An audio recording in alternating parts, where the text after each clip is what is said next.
Okay, ladies, we're going to do a couple more examples for Run the 7.7. First thing, get on this page. This is the whole general formula. That sometimes is kind of tricky. So I'm going to do one that's on the notes, and I'll probably do another one. And then it says, besides the general formula list for the solution. So here we go. We're going to solve this like normal. So that involves doing, and I apologize right now for my writing, because this is the best I can do. All right, divide by 2, and here we have, okay, so the theta is going to be the inverse cosine of radical 3 over 2. Okay, so, as you know, that gives you one answer, but because you created this, we're going to do a general formula. So let's go back to the unit circle, which is, puts us cosine radical 3 over 2. All right, now, so this is the pi over 6, which is 30 degrees, okay? So we also know that because we're doing from, usually we start with, sorry, hello, we start with the domain from 2 pi to 0, 0 to 2 pi. Okay, so we know one of the answers is pi over 6, that's in the first quadrant, okay? The other answers, all students take calculus, is in the fourth quadrant. Okay, instead of saying negative pi over 6, we're going to call it pi over 6 short of, so that's 2 pi minus pi over 6, so 11 pi over 6. Okay, now here's the deal with the general formula. What we need to do is we need to figure out that what whole, remember it takes a 2 pi rotation for us to get to the next thing. So that's our next one. So that's 2 pi, that'd be 12 pi over 6, that'd be 13 pi. What the heck? Go away. Ugh. 13 pi.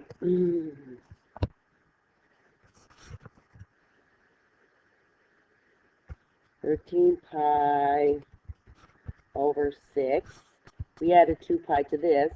And remember, we're adding 2 pi because cosine, you remember, you'll take and you'll say, all right, if I'm here, if I go all the way around, again, etc., that's a 2 pi. Okay, so let's go back to 2 pi plus 11 pi, that's 12, that's 12, and 11, that's 23 pi over 6. We're adding 12 and 11.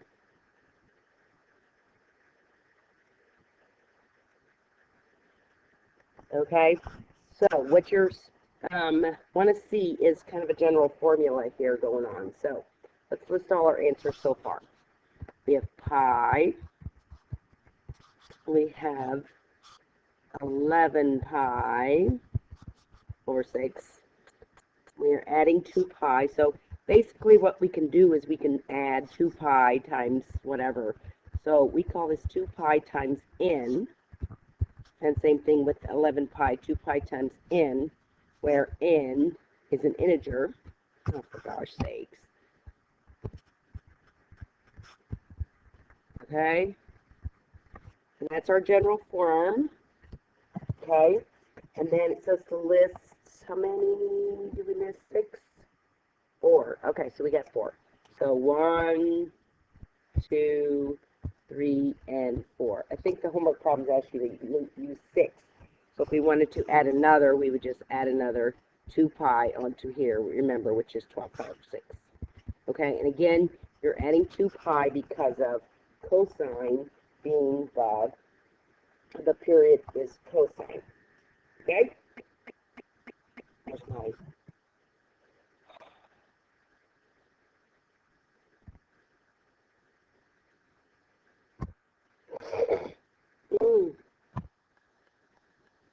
going to do another example from added page here. Let's try just simple tangents theta equals -1. Okay, so theta, of course, oh goodness, is going to be inverse tangent of, my goodness, -1. Okay, so let's look at the unit circle.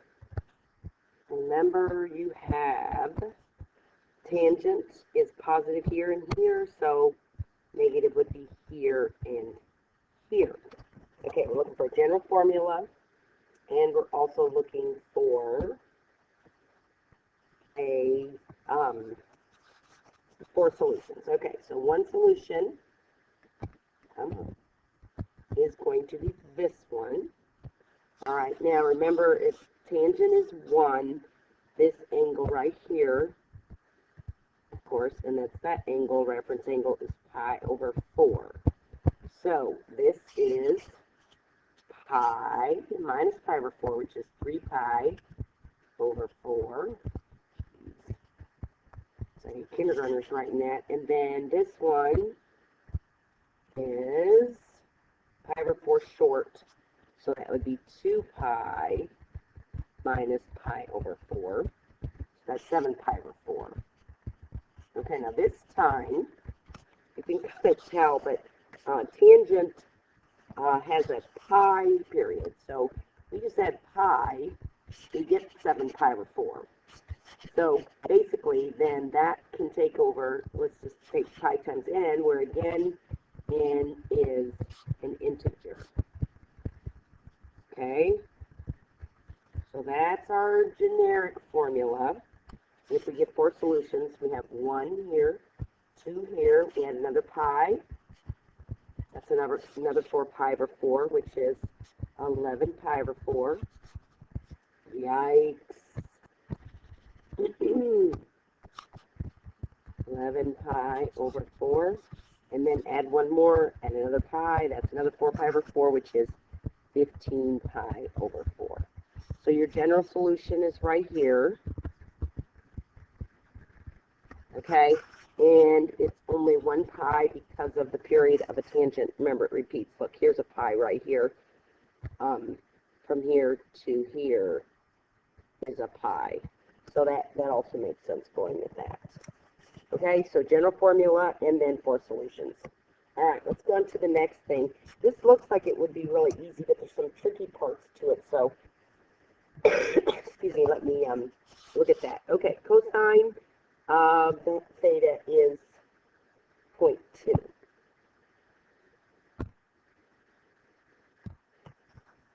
Okay, I stopped it because I tried to get the calculator. The calculator currently is not working. So here's what you're going to put in your calculator. Cosine, inverse cosine of 0.2 equals theta. Okay, so put that in your calculator. Inverse cosine 0.2. Make sure you're set up in radian mode. Okay, if I'm not, so let me switch it over. Okay, and remember the calculator is going to give you the one that's in the restricted domain. But if you look here, we don't want just one, we want them all in the restricted domain. So here you go. The calculator is going to give you this first quadrant. Okay, so theta in the first quadrant is going to be, what the calculator reads, 1.369. That's this little dude right here. 1.369. Okay, now that's the first quadrant. Where else is the cosine positive? Well, all students take calculus, so we're over here with the same reference angle to be 1.369. So to find the fourth quadrant, we are going to take 2 pi minus the 1.369, because we're short 1.369 is going all the way around. So what's that? I'm just going to put 2 pi and then minus my answer. And I'm going to get 4.914. Again, I used the, so those are my two answers in that domain. Okay? So you have to figure out the first one, the calculator will give you the first one, and then you have to figure out in what quadrants you want to be in, or what you, according to all students take calculus, and then you have to figure out how to get there. So let me do another example, maybe. Okay, let's say the secants of theta equals -4. Okay, again, we want all the solutions in between 0, not including 2 pi, but including 0. Okay, the first thing we're going to do is we're going to jump to cosine since that's inverse. So we need to reciprocate that. Then we're going to do inverse cosine of -1/4. I just do cosine on the last one. Oh well. Okay, all students take calculus. Cosine was positive here and here, so I'm going to be here and here. All right, the calculator is going to give me the first one. So I'm going to do inverse cosine of -0.25, because that's 1/4. Calculator reads 1.823. That's this. That's 1.823. Okay, we want, that's okay, that's one of our answers in the second quadrant. Okay, but we also need the one in the other third quadrant, which is this one. So first we have to figure out what this little dude is. Okay, so that's the reference angle that's going to be the same as this guy. So we are going to say, all right, well, this to go to here would be pi. So if we take pi minus the 1.823, so do that on your calculator. Pi minus your answer. Okay, and that is 1.318. That's our reference angle.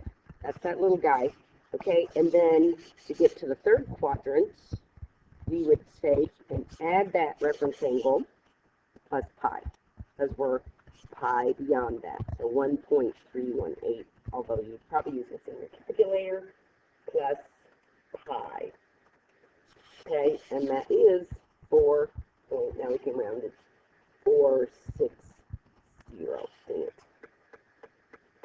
4.460. Okay, so those are my two answers in the quadrant that I want. I'm not looking for a general formula, and that's it. Okay, so you're going to do some problems, and then we'll check everything. Again, let me know if you're having some major difficulties and you want to wait till class. Please don't wait till class till you have major difficulties. We're going to really try to get, and this is 2 days on section 7.7. We really need to move on. So let me know if you're having troubles by email. Thanks. See you soon, hopefully. Hello.